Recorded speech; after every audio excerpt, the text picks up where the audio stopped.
మత్తయి సువార్త 16వ అధ్యాయము.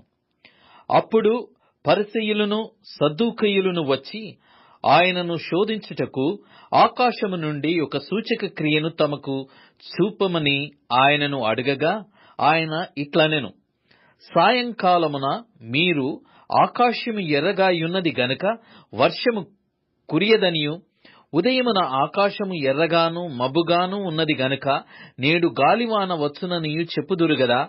మీరు ఆకాశ వైఖరి వివేచింప నెరుగుదురు గాని ఈ కాలముల సూచనలను వివేచింపలేరు. వ్యభిచారులైన చెడ్డతరము వారా, సూచక క్రియ నడుగుచున్నారు.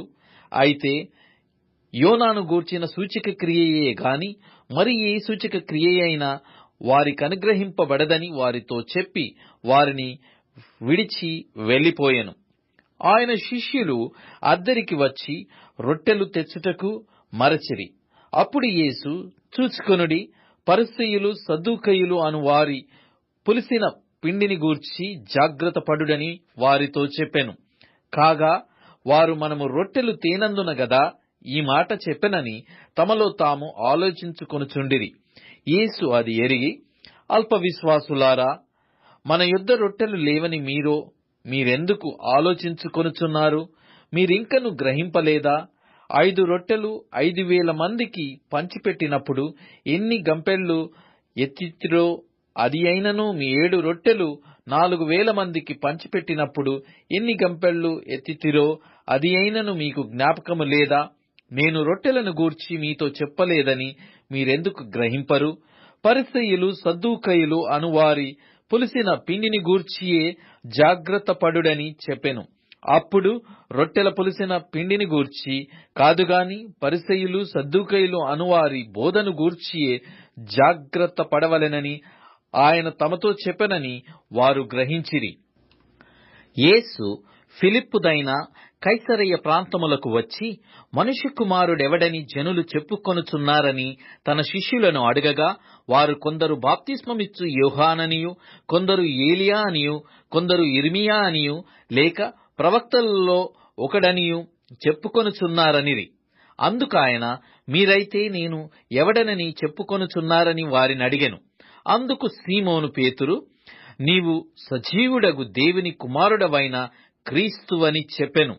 అందుకు యేసు, సీమోను బరయోనా, నీవు ధన్యుడవు. పరలోకమందున్న నా తండ్రి ఈ సంగతిని నీకు బయలుపరచనే గాని నరులు నీకు బయలుపరచలేదు. మరియు నీవు పేతురువు. ఈ బండ మీద నా సంఘమును కట్టుదును. పాతాళ లోక ద్వారములు దాని ఎదుట నిలవనేరవని నేను నీతో చెప్పుచున్నాను. పరలోక రాజ్యము యొక్క తాళపు చెవులు నీకిచ్చెదను.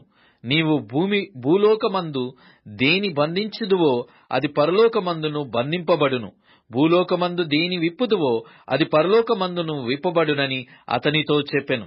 అటుపిమ్మట తాను క్రీస్తు అని ఎవనితోనూ చెప్పవద్దని ఆయన తన శిష్యులకు ఖండితముగా ఆజ్ఞాపించెను. అప్పటి నుండి తాను యెరూషలేమునకు వెళ్లి పెద్దల చేతను ప్రధాన యాజకుల చేతను శాస్త్రుల చేతను అనేక హింసలు పొంది చంపబడి 3వ దినమున లేచుట అగత్యమని యేసు తన శిష్యులకు తెలియజేయ మొదలుపెట్టగా, పేతురు ఆయన చేయి పట్టుకొని, ప్రభువా, అది నీకు దూరమగునుగాక అని నీకెన్నడును కలగదని ఆయనను గద్దింపసాగెను. అయితే ఆయన పేతురు వైపు తిరిగి, సాతానా, నా వెనుకకు పొమ్ము, నీవు నాకు అభ్యంతర కారణమయ్యున్నావు. నీవు మనుష్యుల సంగతులనే తలంచుచున్నావు గాని దేవుని సంగతులను తలంపకయున్నావని పేతురుతో చెప్పెను. అప్పుడు యేసు తన శిష్యులను చూచి, ఎవడైనను నన్ను వెంబడింపగోరిన ఎడల తన్ను తాను ఉపేక్షించుకొని తన సిలువనెత్తుకొని నన్ను వెంబడింపవలెను. తన ప్రాణమును రక్షించుకొనగోరువాడు దాని పోగొట్టుకొనును. నా నిమిత్తము తన ప్రాణమును పోగొట్టుకొనువాడు దాన్ని దక్కించుకొనును. ఒక మనుష్యుడు లోకమంతయు సంపాదించుకొని తన ప్రాణమును పోగొట్టుకొంటే అతనికేమి ప్రయోజనము? ఒక మనుష్యుడు తన ప్రాణమునకు ప్రతిగా నేమి ఇయ్యగలడు? మనుష్య కుమారుడు తన తండ్రి మహిమ గలవాడై తన దూతలతో కూడా రాబోవుచున్నాడు. అప్పుడు ఆయన ఎవని క్రియల చొప్పున వానికి ఫలమిచ్చును.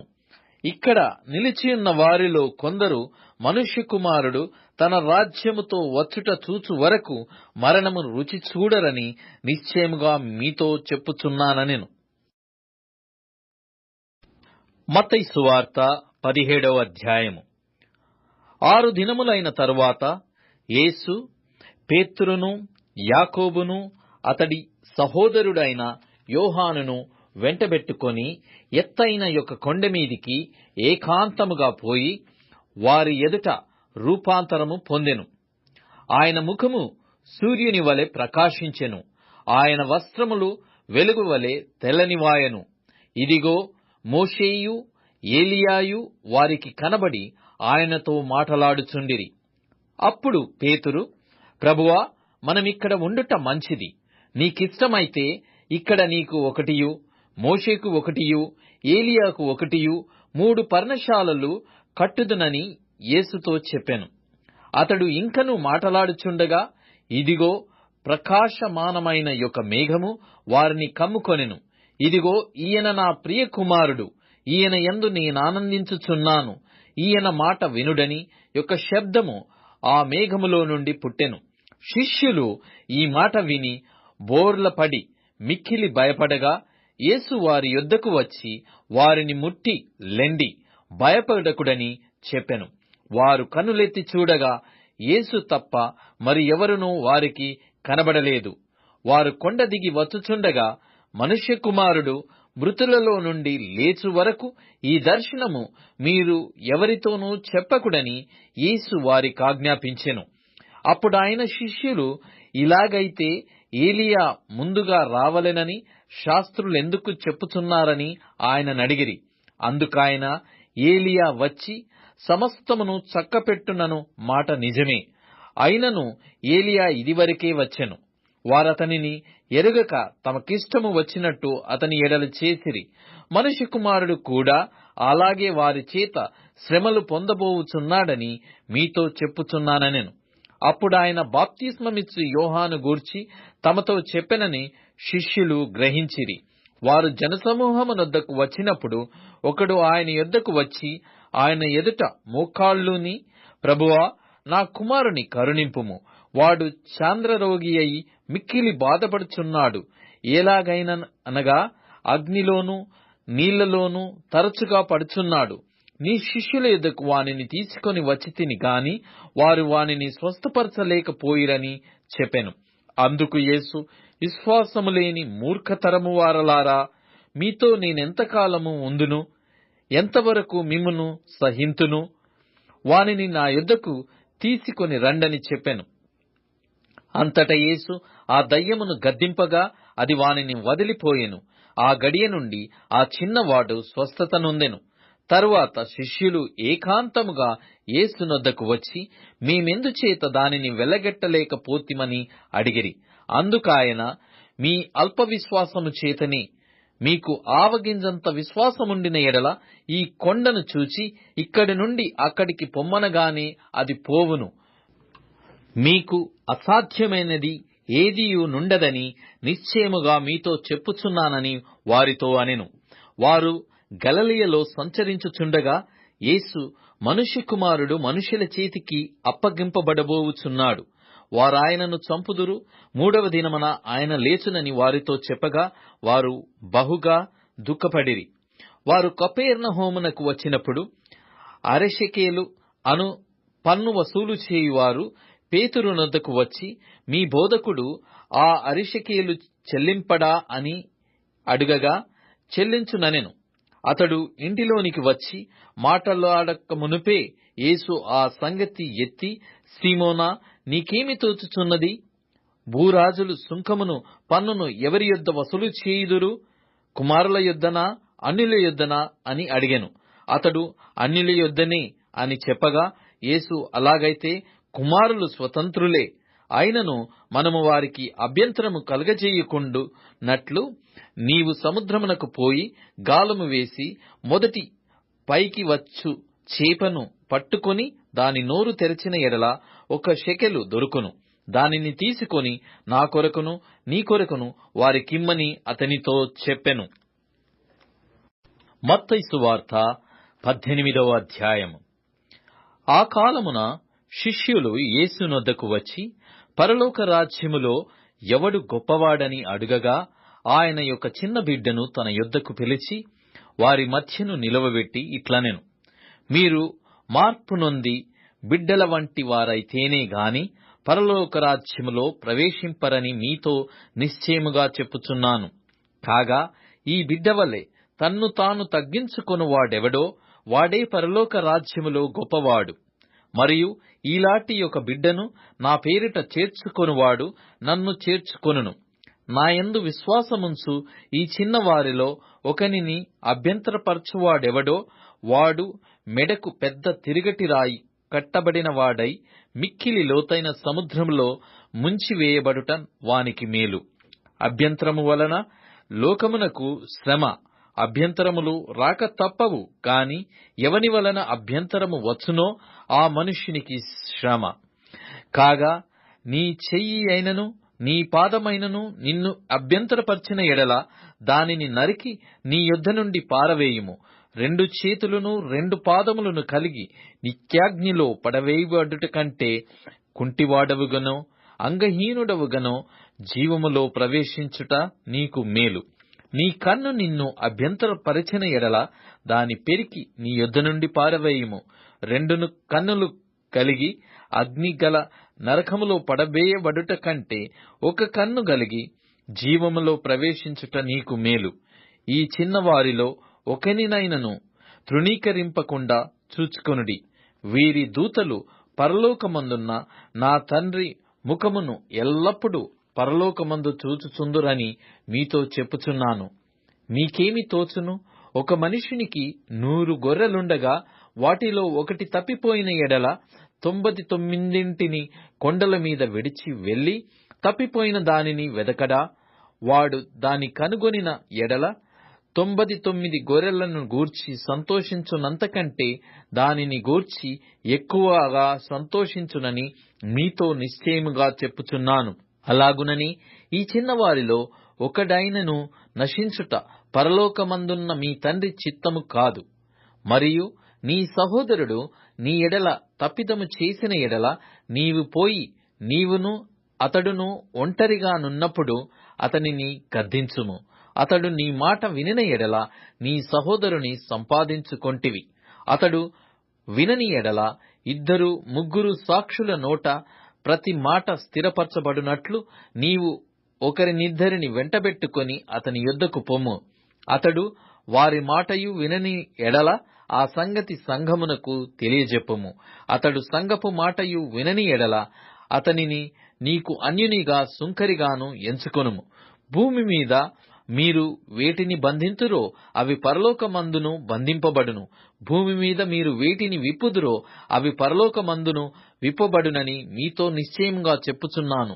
మరియు మీలో 2 తాము వేడుకొను దేనిని గూర్చి అయినను భూమి మీద ఏకీభవించిన ఎడల అది పరలోకమందున్న నా తండ్రి వలన వారికి దొరుకునని మీతో చెప్పుచున్నాను. ఏలయనగా 2, 3 నా నామమున ఎక్కడ కూడియుందురో అక్కడ నేను వారి మధ్యను ఉందునని చెప్పెను. ఆ సమయమున పేతురు ఆయన యొద్దకు వచ్చి, ప్రభువా, నా సహోదరుడు నా ఎడల తప్పిదము చేసిన ఎడల నేనెన్ని మారులు అతని క్షమింపవలెను? 7 మారుల మట్టుకా అని అడిగెను.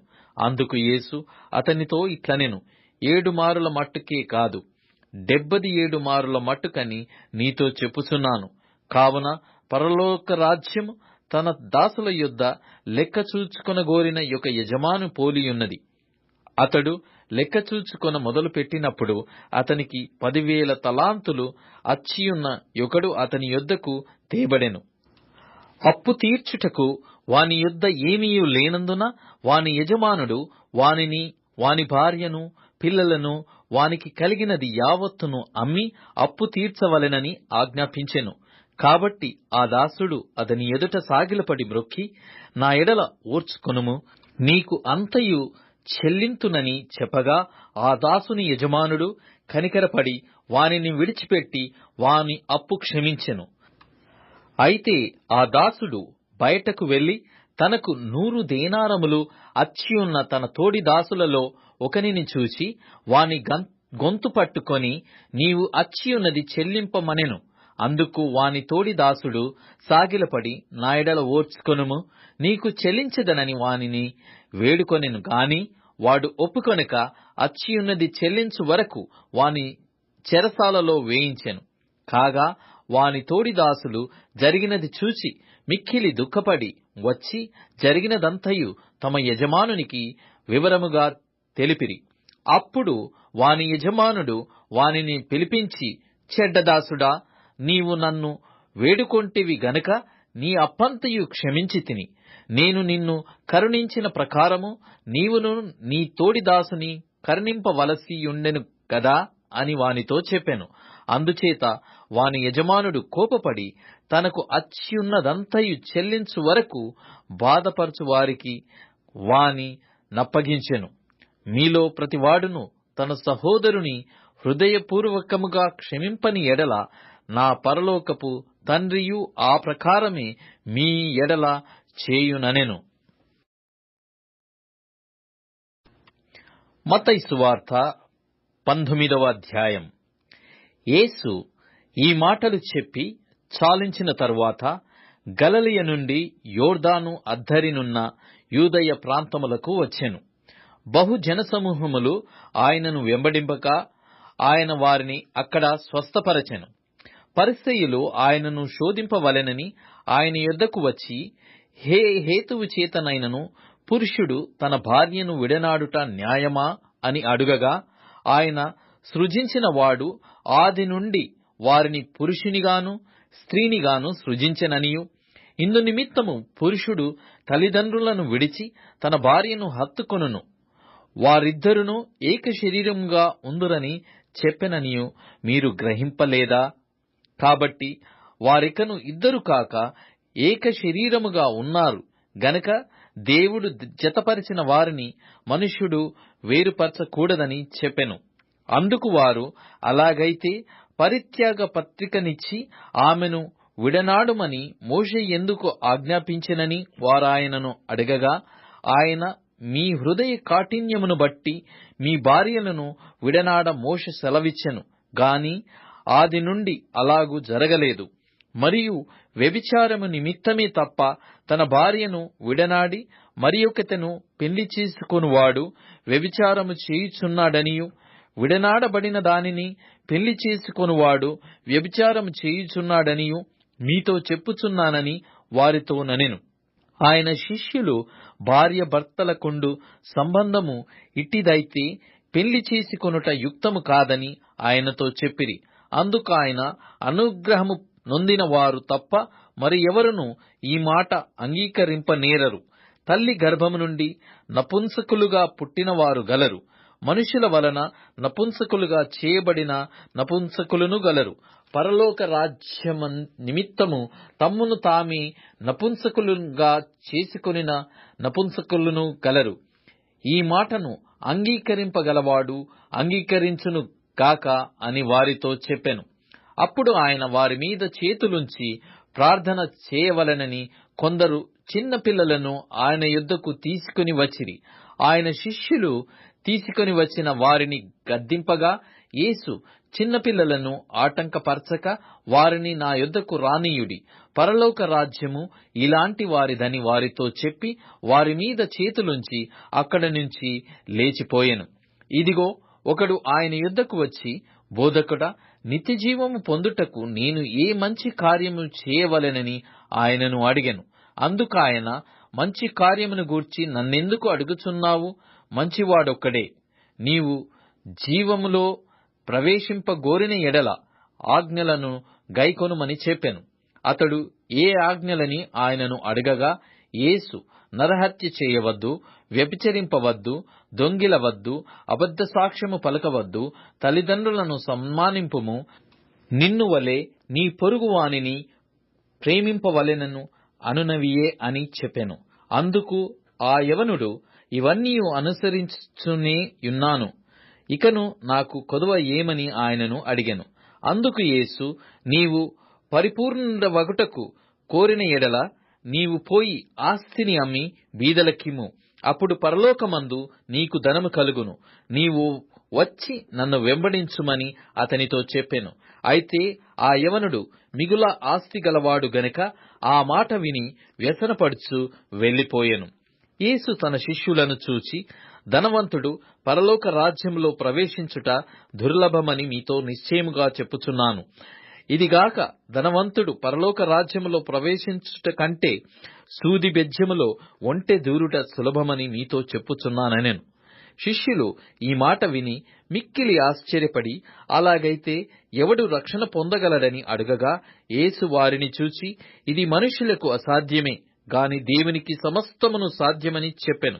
పేతురు, ఇదిగో మేము సమస్తమును విడిచిపెట్టి నిన్ను వెంబడించితిమి గనుక మాకేమి దొరుకునని ఆయనను అడుగగా, యేసు వారితో ఇట్లనెను, ప్రపంచ పునర్జననమందు మనుష్య కుమారుడు తన మహిమగల సింహాసనము మీద ఆసీనుడయ్యుండునప్పుడు నన్ను వెంబడించిన మీరును 12 సింహాసనముల మీద ఆసీనులై ఇశ్రాయేలు 12 గోత్రముల వారికి తీర్పు తీర్చుదురు.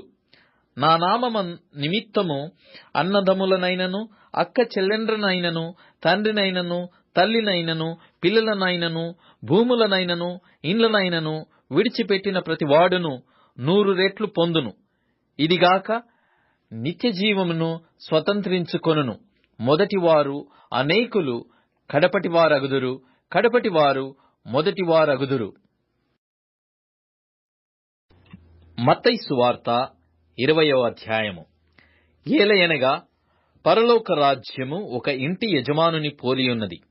అతడు తన ద్రాక్ష తోటలో పని వారిని కూలికి పెట్టుకొనుటకు ప్రొద్దున బయలుదేరి దినమునకు 1 దేనారము చొప్పున పనివారితో ఒడబడి తన ద్రాక్ష తోటలోనికి వారిని పంపెను. తరువాత అతడు దాదాపు 9 గంటలకు వెళ్లి సంత వీధిలో ఊరక నిలిచియున్న మరికొందరిని చూచి, మీరును నా ద్రాక్ష తోటలోనికి వెళ్ళుడి, ఏమి న్యాయమో అది మీకిత్తునని వారితో చెప్పగా వారును వెళ్ళిరి. దాదాపు 12 గంటలకును 3 గంటలకును అతడు మరల వెళ్లి అలాగే చేసెను. తిరిగి దాదాపు 5 గంటలకు వెళ్లి మరికొందరు నిలిచియుండగా చూచి, ఇక్కడ దినమంతయు మీరెందుకు ఊరకనే నిలిచియున్నారని వారిని అడగగా, వారు ఎవడునూ మమ్మను కూలికి పెట్టుకొనలేరనిది. అందుకతడు, మీరును నా ద్రాక్ష తోటలోనికి వెళ్ళుడనెను. సాయంకాలమైనప్పుడు ఆ ద్రాక్ష తోట యజమానుడు తన గృహ నిర్వాహకుని చూచి పనివారిని పిలిచి, చివర వచ్చినవారు మొదలుకొని మొదట వచ్చిన వారి వరకు వారికి కూలి ఇమ్మని చెప్పెను. దాదాపు 5 గంటలకు కూలికి కుదిరిన వారు వచ్చి ఒక్కొక్క దేనారము చొప్పున తీసుకొనిరి. మొదట వారు వచ్చి తమకు ఎక్కువ దొరకుననుకొనిరి గాని వారికిని ఒక్కొక్క దేనారము చొప్పుననే దొరకెను. వారది తీసుకొని, చివర వచ్చిన వీరు 1 గంట మాత్రమే పనిచేసినను పగలంతయు కష్టపడి ఎండ బాధ సహించిన మాతో వారిని సమానము చేసితివే అని ఆ ఇంటి యజమానుని మీద సనుగుకొనిరి. అందుకతడు వారిలో ఒకని చూచి, స్నేహితుడా, నేను నీకు అన్యాయము చేయలేదే? నీవు నా యొద్ద 1 దేనారమునకు ఒడబడలేదా? నీ సొమ్ము నీవు తీసుకొని పొమ్ము. నీకిచ్చినట్టే కడపట వచ్చిన వీరికిచ్చుటకును నాకిష్టమైనది.